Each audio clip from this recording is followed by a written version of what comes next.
मैं आर्मी से बिलोंग करती हूँ। ये इसलिए कि नई संगत को पता चले कि गुरुजी कितने चमत्कार करते हैं और कितने उनमें पावर है, कितनी शक्ति है, और वो पूर्ण गुरु हैं, महादेव हैं, महाशिव हैं, सारे ब्रह्मांड के मालिक। सो इसलिए गुरुजी की ऐसे आर्मी की फैमिली जिसमें मेरे बच्चे दामाद सभी आर्मी के, हस्बैंड भी मेरे से 10 साल बड़े हैं, 90 ईयर्स के हैं, और गुरुजी ने उनको अच्छा रखा हुआ, चलते फिरते हैं। थोड़ा डिप्रेशन में हो जाते हैं कि मैं ऐसा क्यों हो गया, और बहुत प्यार करते हैं, गुरुजी ने उनको भी बहुत प्यार दिया। सो मैं शुरुआत में करती हूँ कि कैसे मैं गुरुजी से मिली। हमारी जिंदगी अच्छी चल रही थी, सब बच्चे दोनों आर्मी में, एयरफोर्स में, मेरा दामाद, सब अच्छा चल रहा था। तो 99 के अंदर लड़ाई शुरू हुई, और मेरे दोनों बेटे लड़ाई में थे। एक सियाचिन में था और ये छोटा वाला कारगिल में था। उस वक्त 30 ईयर्स की उम्र होगी। उसी वक्त 6 महीने पहले इसकी शादी हुई थी और हम बड़े खुश थे। तो शादी के एकदम बाद वो कहीं जा भी नहीं पाए, हनीमून के लिए सिर्फ गए थे श्रीनगर। तो उसी वक्त कॉल आ गया, आर्मी में अगर बच्चे दिए हैं तो वो डरने की कोई बात नहीं है। हम लोगों को सिखाया जाता है, मैं भी आर्मी अफसर की बेटी हूँ, हम लोगों को सिखाया जाता है कि आर्मी में दिया है तो डरने की कोई बात नहीं। कोई भी लड़ाई हो सकती है, कहीं भी शहीद हो सकते हैं, अपने देश के लिए, सेवा के लिए अर्पण होते हैं बच्चे लोग। कोई बात नहीं, लड़ाई शुरू हो गई। 99 की मैं अशोका होटल में काम कर रही थी। गुरुजी के बारे में मुझे पहले मालूम था जलंधर में कि कोई गुरुजी जलंधर के बाबा बोलते थे, हमारे एक जनरल अजय सिंह है, उनको उन्होंने ठीक किया था। पर मैंने कभी नहीं सोचा, मैंने कोई गुरु नहीं था। मैं तो शुरू से बचपन से शिव जी की भक्ति करती आई। हमारे इष्ट देवता शिव जी ही रहते, गुरु वगैरह के चक्कर में मैं कभी नहीं पड़ी। हाँ, मैं सुनती जरूर थी, पर गुरु जो हैं बहुत तरह तरह के ऐसे छलबाज थे। तो मैं तो किसी के लिए बुरा नहीं कहना चाहती। मैं कहती हूँ जो भी महापुरुष है सबको नतमस्तक है, हमारा प्रणाम है। हमें निंदा नहीं करनी, हमारे गुरु ने सिखाया है। जो भी है अपनी जिंदगी अच्छी करो। हमेशा कहते थे ऐश करो, तो क्यों है, जब ऐश कराई गुरु जी जिंदगी भी देते थे, जिंदगी मुझे भी दी, मेरे हस्बैंड को दी। पर ऐसा नहीं है कि ये जन्म मरण हो जाएगा। ये कोई पुराने जन्मों के जो फल होते हैं, जो पुण्य होते हैं, किसी में गुरु जी उसमें किसी की जिंदगी दे पाते थे, किसी की नहीं दे पाते थे। वो गुरु जाने, वो ही जानते थे कि क्या किसके लिए अच्छा होगा। अगर किसी का मृत्यु होती है कम उम्र में तो वो भी गुरुजी ने कुछ सोच के करते हैं। इसलिए दुख सुख तो आते हैं, पर गुरुजी से जुड़ने के बाद में जो भी दुख आता है वो हमारा दुख कम हो जाता है। 90% कहते थे गुरुजी मैं ले लेता हूँ, 10% हमें भुगतना पड़ता है। आप सोचो कि हम 10% में भी घबरा जाते हैं। आज गुरुजी मुझसे यही जो बुलवा रहे हैं कि हे संगत जी, आप बहुत प्यारे हैं, आप गुरुजी से जुड़े रहिए, उन्हें प्यार करते रहिए। गुरुजी को कुछ नहीं चाहिए, कोई दिखावा नहीं चाहिए। गुरुजी हमेशा कहते थे मैं बहुत ही प्रैक्टिकल गुरु हूँ, है ना, तुम्हें पता ही नहीं कि मैं कौन हूँ। हमें पता ही नहीं चला, हमें लगता है महापुरुष में शक्ति है। पर मुझे पता चल गया था कि मुझे बहुत दफा उनके रूप में जब मैं एम्पायर स्टेट गई तो शिव जी के दर्शन हुए जटाधारी, और उनके शब्द सुन के उन्हें आंसर मिलता था। अब मैं थोड़ी सी आपको संगत जी मैं कहानी सुनाती हूँ। 99 में मैं ड्यूटी कर रही थी, मेरे हस्बैंड रिटायर हो गए थे। तो उन्होंने मुझे फोन किया कि तुम जल्दी आओ। जो मेरे बेटे को छोटू बोलते हैं, कैप्टन था उस वक्त 30 साल का, कि वो कारगिल में घायल हो गया। पहला ऑफिसर है जो गिरा है, उसके साथ 10-15 और भी सिपाही गिर गए पहाड़ी से। और वो जो पाकिस्तानी है उन्होंने ना बम चलाने शुरू कर दिए थे, क्योंकि वो ऊंचाई में थे, उनको थोड़ा फायदा था कारगिल की पहाड़ी पे। तो ये पहला ऑफिसर था जो गिरा। इसके लेफ्ट कान के पीछे से जो छोटा दिमाग होता है उससे आर पार होके वो छर्रे जो होते हैं, तोप के छर्रे होते हैं, वो आर पार निकल गए जैसे कोई हवाई जहाज निकल जाता है। और उसके बहुत मोटा सा एक अटक गया माथे में। तो हमें बुलाया गया और हमें खबर की। तो हमने अपनी बहू जो मायके में थी उनको बुलाया, बहू रानी को। वो भी गुरुजी से मतलब मैं बताऊंगी आपको कि गुरुजी से वो भी मिली हुई है। इसके बाद हमें बहुत घबराहट हुई। मेरे हस्बैंड ने मुझे बुलाया, मैंने शिव जी की पूजा की। मेरे हस्बैंड ने कहा घबराओ नहीं, हम एयरप्लेन की छोड़ दो, हमको किसी तरह भी भाग के जाना है, हम ट्रेन पकड़ते हैं। तो उन दिनों श्रीनगर में ले जाते थे जितने भी घायल होते थे और जो मौत के मुंह में होते थे, वहां से वो उधमपुर में करते थे, उनको लाते थे। वहां उधमपुर में एक हॉस्पिटल था, उसमें हेलीकॉप्टर उतरता था और हेलीकॉप्टर उतरता था और वहां से जाने कितने लोग शहीद हो गए। मेरा बेटा भी वहां आया, हम लोग पहुंच गए। हमें बताया गया कि डॉक्टर बुला रहे हैं आपको। 2 बजे पहुंचे रात को। डॉक्टर ने कहा हमने ऑपरेशन कर दिया है। He was almost dead, he was on DLI, ये जिसपे था, बहुत ही क्रिटिकल और हमने कहा कि क्या हालत है उसकी, जिंदा रहने की उम्मीद? कहते हमने ऑपरेशन कर दिया पर को होश नहीं आया, हमने जितना रिपेयर करना था कर दिया, बीच में भी उसके टुकड़े पड़े हुए हैं, पूरा ओपन नहीं कर सकते। उन्होंने लेफ्ट में रिपेयर कर दिया ब्रेन, और जो माथे पे जो अटका था उसको निकाल दिया, उसके अंदर एक पतली सी नली लगाई। जो हम गए तो वो उसको सिस्टर सिरिंज से खून निकल रहा था, वो कटोरियां भर भर के निकालते थे जिससे कि ब्रेन के अंदर ब्लड ना रहे, नहीं तो मर जाएगा। तो इस तरीके से उन्होंने कहा हमने ऑपरेशन सक्सेसफुल हुआ है और वो कोमा में चला गया है। अब भगवान से प्रार्थना करिए कि वो जब उठे तो पैरालिसिस ना हुई हो, वो उठे तो उसकी आंख से देख पाए और वो चल पाए। हम कुछ नहीं कह सकते, हमने अपना काम पूरा किया है, हम पूरा ओपन नहीं कर सकते, इसलिए आप भगवान की प्रार्थना करें। हमने हिम्मत रखी, थोड़ी रोई मैं, कोई बात नहीं, हमको एक मैस में ठहरा दिया गया। वहां अपने हमने शिव जी की लगे और कर दी तब, गुरु जी को नहीं जानती थी, और हमने अखंड दिया लगा दिया, घी मंगाया, घी जलाया, बहू भी हमारे साथ थी। मैं बस रोज सुबह सूर्य को प्रणाम करती थी, तो मैं कहती थी हे सूरज भगवान, मेरे बेटे को उठा दो, उसको जिंदगी दो, आंखों से दिखाओ, पैर हाथों से चलाओ और उसको जिंदगी दो मेरे सूरज भगवान। में यही प्रार्थना करती थी। मैं कहती सूर्य देवता सुनते हैं, शिव जी भगवान को बोलती थी, माता रानी वैष्णो को बोलती थी। हमारी ड्यूटी लग गई, मेरे दामाद आ गए, बड़ा बेटा आ गया, फिर बाद में उसको भी सियाचिन में बुला लिया गया लड़ाई पे। और हमारी हालत तो आप समझ सकते हैं कि क्या होगी जब डॉक्टर कहते हैं कि कोई मालूम नहीं, साल में होश आए नहीं आए, क्या होगा। होश आएगा तो आंख से तो ये देख नहीं पाएगा, क्योंकि हमने लेफ्ट आई ऑपरेशन करके उसका रिपेयर किया है, तो वो डैमेज हो गया है। तो हो सकता है कि हमने टच किया है, आई तो नहीं होगा। ऐसे हमने to be a little short तो उन्होंने बस हमारी ड्यूटी लग गई। मेरे सन इन लॉ रात में ड्यूटी करते थे, बेटी दिन में करती थी, मैं दिन में रहती थी। उसका हाथ पकड़ के बस चिट्टाली सा बोलती रहती थी। मैंने फिर उनको आईसीयू वालों को बोला, डॉक्टर से पूछा, वो कहते नहीं अभी इसका आंखों में कोई ब्रेन का वो नहीं हो रहा, ये यंग है इसलिए ये चल रहा है। और अपना ग्लूकोज पे था, कोई मशीन वगैरह पे तो नहीं था, ये वॉज ओके। ब्लड प्रेशर भी ठीक चल रहा था, पर कोमा में था। इस तरह से चलते रहे, टाइम चलता रहा। फिर मैंने किसी की ड्यूटी लगा के वैष्णो देवी भी गई।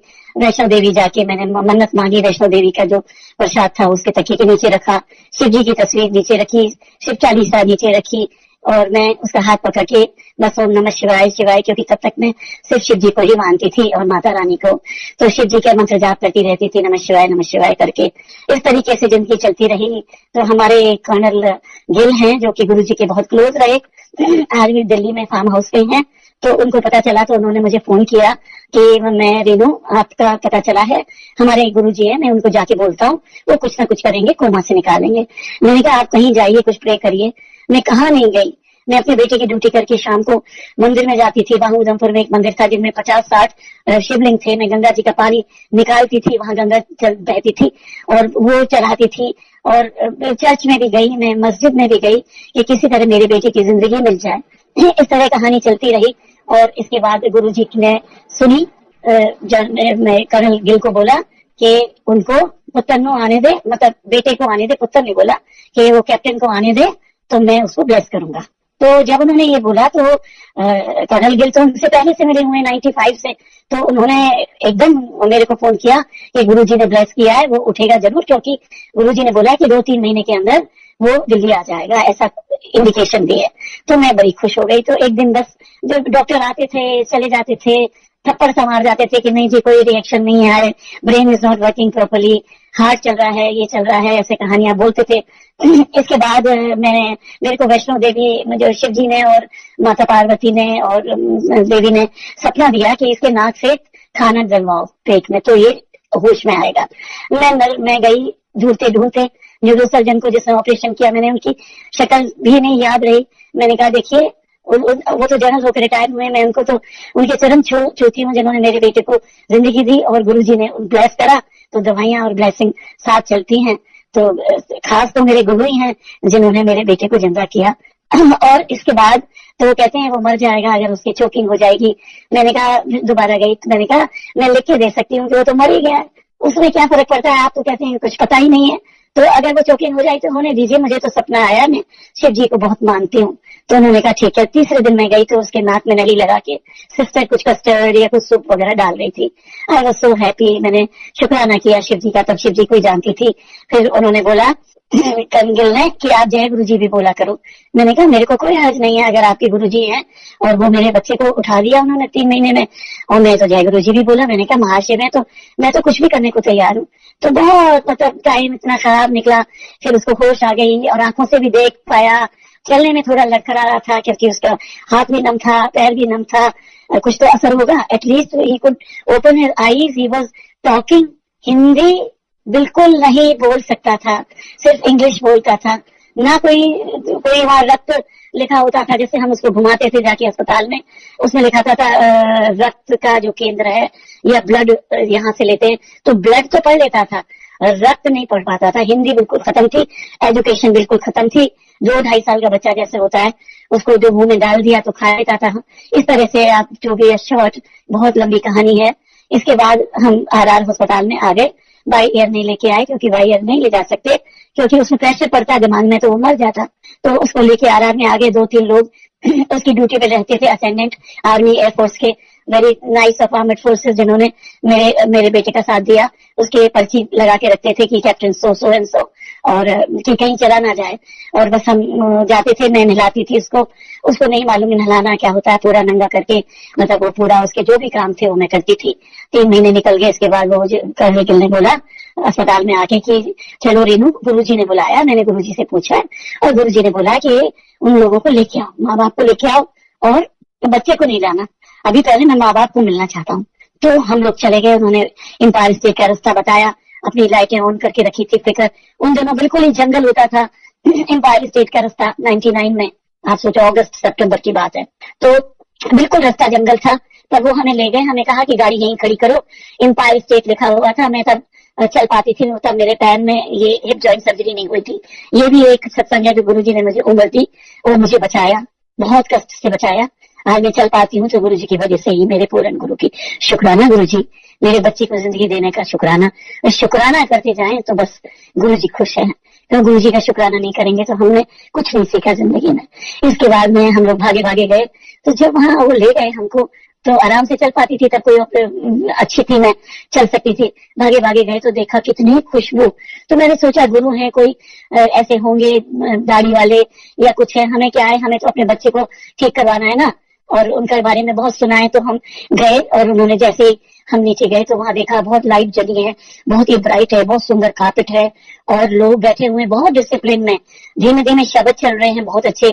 मैं पंजाबी थोड़ा जानती थी, मैंने गुरमुखी सीखी थी, मेरे हस्बैंड पठानकोट में था, तो मैं शब्द समझती थी। तो मैं गई वहां। तो हम जब उन्होंने बोला कि सिर्फ माथा टेकना है, जैसे मैं करूं वैसे करो, तो वैसे ही मेरे हस्बैंड ने किया, वैसे ही मैंने किया, और मैंने गुरुजी के चरण पकड़ लिए। उससे पहले जब हम वहां जाके खड़े थे तो कर्नल गिल ने कान में, जैसे डॉक्टर को नहीं बताते कि भाई ये आए हैं, ये कर्नल नरेंद्र सिंह और इनकी वाइफ है, नाम नहीं बताया हमारा बताया यही है जिनका बेटा कारगिल में घायल है और बहुत ही हालत खराब है, अभी भी होश में तो आ गया है पर उसको एक तरह से बिल्कुल बेहोशी है, उसको कोई एजुकेशन नहीं है और किसी याददाश्त में बहुत असर नहीं है। तो अब मैं क्या बताऊं, कितनी मतलब वो तो मैं ही जानती हूँ, मेरा दिल जानता है, या गुरुजी पहचान गए। गुरुजी ने जब मैंने पैर छुए, उनको भी कुछ बोला मेरे हस्बैंड को, चिंता न कर। मैंने जब पैर छुए तो मेरे आंसू की लड़ियां निकल गई, मेरा पूरा कुर्ता सलवार सूट भीग गया और मैंने गुरुजी के पकड़ के अपना सिर गुरुजी के चरणों में, तो गुरुजी ने कहा चिंता न कर, इतना ही बोला, सब ठीक होगा, चिंता ना कर। तो मैंने कहा ठीक है, बहुत अच्छी बात है, किसी ने तो बोला कि चिंता ना कर, इन्हीं गुरु ने कोमा से उठाया है, कोई नहीं उठा सकता था, भगवान ही उठा सकते हैं ना। तो ये तो भगवान है, पूरे ब्रह्मांड के मालिक है, ब्रह्मा विष्णु महेश सब इनके नीचे, माता रानी सब नीचे, तो ये तो सब है, यही है हमारे तो जो कुछ है। तो वहां बैठे गुरुजी ने सारी बात सुनी और हमें छोटे हाथ किया, छोटे छोटे हाथों से गुरुजी ने हमें इतना बड़ा प्रसाद दिया, जो इतना बड़ा लड्डू उसको बाहर जाके खाते थे, फिर हाथ धो के आते थे। गुरुजी ने हमें मुझे इशारे से अपने राइट साइड को जगह खाली थी, वो भी गुरुजी की मर्जी। मैं वहां बैठ गई, मेरे हस्बैंड थोड़ी और जगह थी पीछे, वहां बैठ गए और शब्द चलते रहे। इसके बाद थोड़ी बहुत हमको नहीं मालूम, मैं गुरुजी को देखती रही, मुझे समझ में नहीं आ रहा था कि मैं कहाँ आ गई, हिप्नोटाइज हो गई, जैसे कि मैं क्या जन्नत में आ गई, मैं किस जगह में आ गई हूँ जिससे मुझे होश नहीं, मुझे ये होश नहीं कि कौन बैठा है, क्या बैठा है, सिर्फ शब्द सुन रही हूँ और मेरा मन और जो है शुद्ध होता जा रहा है। वो मैं संगत जी इसलिए बता रही हूँ कि जो शब्द चलते थे, आज भी हम भूखे हैं, सत्संग में जाते हैं तो हमें होता है जल्दी से जाए सत्संग हो, कहीं वहां जाए और 2 घंटे बैठे और अपनी ये भूख मिटाएं, जो गुरु जी की प्यास है ना, जो उनकी दीवानगी है, जो प्यार है, जो गुरु जी का, जो क्या बताएं मैं, अट्रैक्शन जो मैं देख रही हूँ। मैंने कहा ये तो सचमुच मैं ऐसी जगह आ गई हूँ कि अब मेरा बेटा जब सचमुच ठीक हो जाएगा। गुरु जी देखते रहे, सत्संग में कहा आज्ञा लेनी है, आज्ञा ले। लोगों ने ली, मैं बैठी रही थोड़ी देर, फिर जैसे मैं गुरु जी से आज्ञा ली, कहते कि आप थोड़ी देर बैठो, ऐसे इशारा किया। तो मैंने कहा हाँ। फिर उसके बाद लोग चले गए। कुछ ही लोग थे जो पुराने थे, 5-6 लोग रहे थे, सेवादार थे। तो मुझे नाम करके पुकारा, रेनू आंटी इधर आओ, इशारे से किया। गुरु जी इतनी बात नहीं करते थे, पर वो कर्नल गिल ने मेरे को लेके गए थे। मैं नई संगत थी और मैं गुरु जी आर्मी वालों को बहुत प्यार करते थे और करते हैं। उनको लगता था कि देश की सेवा कर रहे हैं और इनको इतने पैसे भी, तनख्वाह, अब तो तनख्वाह ठीक है, पेंशन बढ़ गई है, सब कुछ है, पर उस वक्त कम थी। तो कितनी कुर्बानी करते हैं अपने परिवार को छोड़ के, देश की तो बहुत पसंद करते थे हमेशा और आज भी करते हैं। तो गुरु जी ने बोला रेनू आंटी किथे आओ। मैं गई, मैंने कहा हाँ जी गुरु जी। तो हाथ जोड़ के खड़ी हो गई जैसा उन्होंने बताया कर्नल गिल ने। तो उन्होंने बोला कि आप ना बच्चे को कल ला सकते हो। मैंने कहा हाँ गुरु जी, वो अस्पताल में है, मैं उसको ला सकती हूँ। तो उसको हम हॉस्पिटल से डिस्चार्ज करके लाए। वो अस्पताल यहाँ आ गया था घर में, और मेडिकल लीव में होते हैं तो बीच बीच में घर में भी भेजते हैं। तो वो घर में से हम उसको तैयार करके दूसरे दिन उसको लेके गए। उसको पकड़ के चलना पड़ता था, उसको नहीं मालूम था कैसे उतरना है, सीढ़ी वगैरह। तो वो अपना बड़ा स्ट्रॉन्ग बच्चा मेरा, बहुत हिम्मत वाला, जो अपनी मौत को हुआ, जबकि ब्लेसिंग गुरु जी की थी, दवाइयां डॉक्टर की थी, पर जो गुरु जी ने, भगवान ने जो ब्लेस करा है तो दवाइयां भी काम करती हैं। और जो गुरु जी का लंगर खाया वो उसकी ब्लेसिंग बहुत होती है। उनका एक एक दाना दवाई है। हमें तो बाद में पता चला और अब हम सबको बताते हैं कि एक दाना भी ना छोड़ना, कभी ना छोड़ना। मंदिर में जाते हो एक जल का कभी ना छोड़ना, जमीन में गिर जाए तो उसको खा लो, कुछ मत सोचो कि इसमें इन्फेक्शन हो जाएगा या कुछ हो जाएगा। ऐसे करके मैं अपने बेटे को ले गई और बेटे को सामने खड़ा कर दिया। मैंने कहा नमस्ते करो गुरु जी को। उसको नमस्ते करनी नहीं आती थी। गुरु जी तो अंतर्यामी है, उन्होंने तो जो भी जाता था उसकी पूरी कुंडली निकाल के पूरा देख लेते थे। तो उसका भी देख लिया कि कितना ठीक होना है, क्या होना है और कितने ब्लेस करना है। गुरु जी ने कर्नल अंकल इधर आओ, मेरे हस्बैंड को वो कर्नल अंकल बोलते थे, अंकल को हमेशा से। तो उन्होंने बोला इसको बच्चे को ले जाओ, रेनू आंटी से इसके हाथ पकड़ो और बाहर जाके इसको पूरा लड्डू खिला के लाओ। वो धीरे धीरे पकड़ के, एक सेवादार ने भी हेल्प की। 2-3 सीढ़ी है ना ऊपर जाने के लिए एम्पायर स्टेट में, तो ऊपर गए, उसको ये खिला के लाए। फिर हम बैठ गए, फिर लंगर आया, लंगर खाया।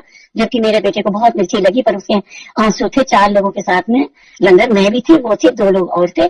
हमें ये भी पता चला कि देखो चारों लंगर है, वो भी कितना डिसिप्लिन गुरु जी का, कि ना ऊंचा ना नीचा, किसी की ये नहीं है कि कौन ऊंचा है कौन नीचा है, कौन कमिश्नर है कौन जज है कौन ड्राइवर है। सब ऊंच नीच गुरु जी ने एम्पायर स्टेट में एक थाली के अंदर सबको खिला के ब्लेस किया। हमको बताया पुरानी संगत में कि ये 2 रोटी बच्चे की हैं, इसको खिला दो, 2 आपकी हैं और बाकी पूरा खत्म करना है। हमने खत्म किया। बेटे ने कभी रोटी अपने हाथ से नहीं खाई, ना कभी। उसकी कमर में इतना दर्द था, उसके घुटने में इतना दर्द था, फिर पता नहीं 2 घंटे बैठा, उसने लंगर भी खाया। ये देखो गुरु जी की क्या वो है, मतलब क्या बताऊं मैं, गुरु जी की शक्ति, शक्तिमान महाशिव भगवान है। तो उन्होंने लंगर खिलाया। फिर हम खड़े होके हमने आज्ञा ली और हमें इशारे से बोल दिया कि आप लोगों ने नहीं जाना है। बस ऐसे ही बोला, ज्यादा नहीं, आपने नहीं जाना। तो हम समझ गए कि हमें बोल रहे हैं। हम बैठे रहे, थोड़ा सब लोग चले गए। फिर गुरु जी ने कहा इतने आओ तुसी आंटी। मैं गई, मैं हाथ जोड़ा, बेटा मेरा बैठा ही हुआ था, अंकल खड़े थे। तो कहने लगे कि इस बच्चे को नहीं लाना, इसका इलाज चलने दो अस्पताल में, और मैं ब्लेस कर देता है, पैर ब्लेस कर दिया है और लंगर खा लिया है, आप आते रहो, आप आंदे रहो। उस वक्त हमें नहीं मालूम था, पूरे 7 दिन ही जाते थे हम, कोई दिन ऐसा होता होगा जो नहीं जाते। और आप एक काम करना कि जब कल आते हो तो एक बड़ा सा जग लाना, पता नहीं 1.5 लीटर 2 लीटर का जग है बहुत, और ढक्कन वाला। हम लोगों ने उसको अपने घर में छोड़ा और फिर दूसरे दिन हॉस्पिटल में कर दिया। वहां का इलाज चलता रहा और हॉस्पिटल वालों ने फिर उसको घर भेज दिया। 10-15 दिन घर भेजते थे, फिर हॉस्पिटल में भेजते थे, ऐसे करके उसका इलाज चलता रहा। और वो गुरुजी ने कहा उसको नहीं लाना, उसको दवाइयां चलने दो और बाकी आप आंदे रहो।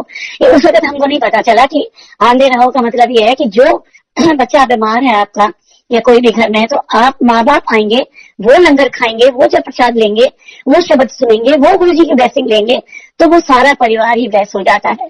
सो वो अब तो हमें मालूम है ना। सो किस तरह से हम जाते रहे। वो जो था लेके गए, दूसरे दिन तो मैं बैठी रही लेके, तो बहुत पतली आवाज में गुरुजी ने इतने प्यार से बोला, रेनू आंटी जगलाइया। मैंने कहा हाँ जी गुरुजी। मैं खुश हो गई।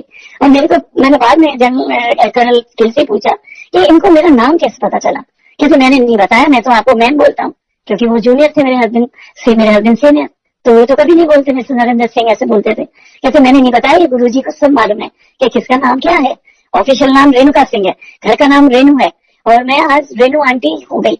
जब भी सत्संग करती हूँ तो मैं कभी नहीं रेणुका सिंह लिखवाती, मैं कहती हूँ मेरा नाम गुरुजी ने बदल के रेणु लिखा है तो रेणु ही बोलो, मैं इसी में ब्लेस्ड हूँ बस। तो ऐसे करके वो जल को बताया उन्होंने कि इसको मांजो नाक से, और रात को इसको पानी से भर दो, सुबह एक गिलास को पिलाओ बच्चे को, हॉस्पिटल में भी है तो वहां रख दो, और उसका एक गिलास पिलाओ, बाकी को बाल्टी में डाल के उसको सिर पे डालो और नहलाओ। और ये हम करते रहे, घर में भी और अस्पताल में भी करते रहे, और हम आते रहे। और वो जल जब गुरुजी ने अपने हाथ में लिया था, मैं आपको बता रही हूँ, तो उन्होंने उसको ढक्कन को खोला, थोड़ा जल पिया, और फिर कुछ उसमें जल अपना डाला, ऐसा मुझे लगा, और कुछ उसमें मंत्र वगैरह कुछ बोला, ढक्कन खोल के मुंह अपना उस जल के अंदर करा, कुछ बोल के ढक्कन बंद कर दिया, और बोला कि आंटी एनु खोला नहीं, खोली ना रात में, इसको सुबह इसमें साफ करके फिर जल भरना, इसको रात भर ऐसे रहने दो, क्योंकि गुरुजी की ब्लेसिंग थी उसके अंदर। तो हमने वो उसको पानी अस्पताल में भी रखते रहे और घर में भी रखते रहे, उसको नहलाते रहे, और धीरे धीरे उसकी यादा हम जाते रहे गुरुजी के पास, बड़े बड़े सत्संग होते रहे, मेरे को भी सत्संग के लिए खड़ा किया। मैंने कभी एक दिन भी ये नहीं कहा कि गुरुजी मेरा बेटा कब ठीक होगा। कहते हैं ना कि मानो गुरुजी को, मंगो नहीं। तो बड़े गुरुजी ने ऐसी शक्ति दी हमें कि हमको तो ऐसा लगा कि बस एक दिन पे दिन वो जल प्रसाद से वो ठीक होता गया, उसकी याददाश्त आती रही, अपने आप नहाता था, अपने आप कपड़े भी चेंज करता था, जो भी थोड़ी हेल्प करते थे हम करते थे, और धीरे धीरे उसकी याददाश्त है। मेरे हस्बैंड, मैं ये नहीं कहती कि दवाइयां भी चल रही थी, गुरुजी की ब्लेसिंग चल रही थी। मेरे हस्बैंड एक रजिस्टर, अगर आपको दिखाऊं तो आपका रोना आ जाएगा, ABCD दोबारा से सिखाई, जबकि वो मैथमेटिक्स का ग्रेजुएट है, डिस्टिंक्शन होल्डर है। तो इतना इंटेलिजेंट हमेशा से रहा, आज भी है, गुरुजी की कृपा से सब ठीक हो गया। इसके बाद उसको सिखाया, और वो गुरुजी के जल प्रसाद से, जो भगवान मेरे महाशिव में पूर्ण गुरु, उनके जल प्रसाद से उसकी याददाश्त आई, उसका ब्रेन ठीक हुआ, और उसके वो पढ़ाई सीखता रहा, 1-2-3 महीने में ये हो गया। ऐसे दिन चलते रहे। अक्टूबर गुरुजी कहीं कहीं ले जाते थे, मंदिर ले जाते थे, कभी कहीं ले जाते थे, हम गुरुजी की शब्द सुनते थे। वहां गुरुजी कभी वो अपने स्वरूप बांटते थे छोटे से। मैं देखती थी कि सबके गले में या क्लिप में, अंकल लोगों के शर्ट में गुरुजी की छोटी सी लाल फोटो लगी हुई है, बहुत सुंदर सी। तो मैं दिल में सोच रही थी कि गुरुजी, मैंने पूछा, बड़े जन कपूर जानती थी मैं उनको, उनसे पूछा, जन कपूर ये हमको नहीं मिलेगा? कहते हाँ मिलेगा, जिस दिन गुरुजी की आज्ञा होगी तब मिलेगा। तो अगर वो मिलेगा तो आप गुरुजी वाले हो गए, आप पास हो गए। तो उस दिन थाली में रखे हुए थे बहुत सारे, मैं बहुत खुश हुई। मैंने कहा मेरी तो गुरुजी ने सुन ली। तो मैं लाइन में खड़ी हुई, तो मैंने कहा कि मेरे घर में कोई स्वरूप नहीं है गुरुजी का, है ना। तो मैंने कहा कि आज तो मैं ना आपके घर में सारे कमरों में लगा दूंगी, मेरा बेटा ठीक हो रहा है। तो मैंने ऐसे ना गई गुरुजी के पास, सब लोग जाते थे, एक पकड़ा देते थे, किसी को देते थे, 2 किसी को देते थे। तो मैंने कहा मुझे तो बहुत सारे चाहिए है, मेरे को तो बेटे को भी देना है, बहू को भी देना है, अंकल को भी देना है, सबको देना है फैमिली में, और सारे कमरों में लगा दूंगी। तो मैंने बजाय अपना हाथ घेर के मैंने अपना पल्लू कर दिया। गुरुजी ने बहुत मुस्कुरा के देखा, वो मुस्कुराहट आज भी मुझे याद है। गुरुजी ने बोला, थोड़ा सा ऐसे बोला, क्या बहुत चाहिए? वो पहचान गए। मैंने कहा गुरुजी बहुत सारे चाहिए, की करना है? मैंने कहा गुरुजी हर कोने में लगाऊंगी, प्लीज दे दो। उन्होंने मुट्ठी भरी और मेरे पल्लू में डाल दिए। मैंने उनको छुपा लिया छाती से लगा के, और मैं बैठ गई आराम से। वहां से लंगर वंगर खाया। फिर बाद में इतनी खुश हुई मैंने कहा कोई मुझसे मांग ना ले, क्योंकि खत्म हो गए थे वो तो। गुरुजी के कहाँ खत्म होते हैं, वो तो जो लड्डू था, प्रसाद होता था। बाद में हमें पता चला कि थाली खत्म ही नहीं होती थी, उसमें बूंदी खत्म ही नहीं होती थी, वो बढ़ती जाती थी, पूछो ही नहीं। मतलब उस टाइम हम सोचते थे कि बहुत बड़े मतलब महापुरुष हैं, ये थोड़ी मालूम था कि तो शिव जी बैठे हैं पूरा। अब तो हमको मालूम है सब कुछ। अब तो हमसे पूछो ना, और सारी संगत से पूछो, इस दुनिया में करोड़ों से पूछो। गुरु जी की जय, गुरु जी लिखी हुई गाड़ी। अब ऐसे दिन चलते रहे। 26 दिसंबर आया, उनकी शादी थी, तो गुरु जी ने कहा रेणु आंटी रुकना। मैं रुक गई। उससे पहले के तो बहुत सत्संग है, वो मैं इतना सुनाऊंगी तो पूरा नहीं हो पाएगा। इसके बाद गुरु जी ने बोला कि बताओ। मैंने कहा गुरु जी कहाँ आना है? एक लिफाफा पकड़ाया, उसमें कुछ लिखा हुआ था कि here the holiness will bless you and you have to reach that time that क्या कहते हैं फार्म हाउस। तो हमने कहा ठीक है, उसमें लिखा हमने देखा नहीं खोल के कि क्या शादी का है या कुछ है, पर वो शादी का था, पर शादी का कार्ड गुरुजी ने नहीं दिया। शायद उसमें भी हमारी ब्लेसिंग करना चाहते थे या हमें बताना नहीं चाहते थे कि ये मैं ब्लेस करने के लिए बुला रहा हूँ वहाँ। तो हम चले गए, मेरे हस्बैंड बड़बड़ाते गए, वो डेट आ गई 26 दिसंबर, और वहां हमें नहीं मालूम था। मैं तो अपने जैसे नॉर्मल कपड़े होते हैं अच्छे पहन के ही जाती थी, क्योंकि हमेशा से गुरुजी को पसंद था कि सब अच्छे अच्छे कपड़े पहन के आते थे।